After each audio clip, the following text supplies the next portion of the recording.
ఈ ప్రభుత్వానికి సుమారుగా 56% మంది మహిళలు తిరిగి ఎన్నుకోవడానికి మొన్న ఓటు వేశారు.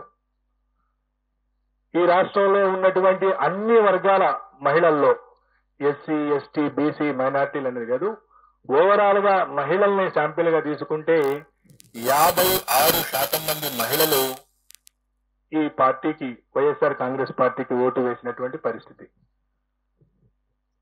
కేవలం 42% మంది మాత్రమే తెలుగుదేశం పార్టీ కూటమికి మహిళల్లో ఓటు పడింది. అలాగే పురుషుల్లో ఎన్డీఏ కూటమి ఆధిక్యత సాధించింది. సుమారుగా మహిళల్లో 13 నుండి 14% వైఎస్ఆర్ కాంగ్రెస్ పార్టీ ఆధిక్యత సాధిస్తే, పురుషుల్లో వైఎస్ఆర్ కాంగ్రెస్ పార్టీ కేవలం 45.35% పరిమితమైంది. తెలుగుదేశం కూటమి 51.56%, అంటే సుమారుగా 6% మగవాళ్లలో తెలుగుదేశం పార్టీకి ఓట్లు ఎక్కువ పడటం మనం చూశాం.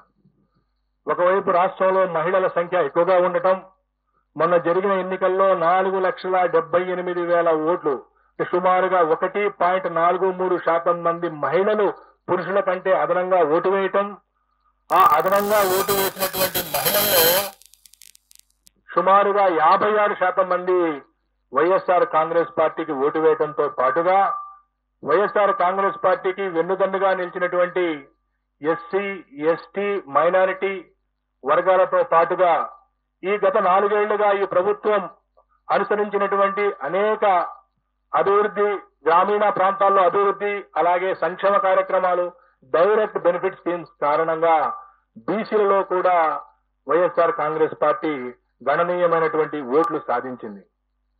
ఈ విధంగా తనకున్నటువంటి ఓటు బ్యాంకును కాపాడుకుంటూ కొత్తగా బీసీలలో ఓటు బ్యాంకుని చేర్చడం ద్వారా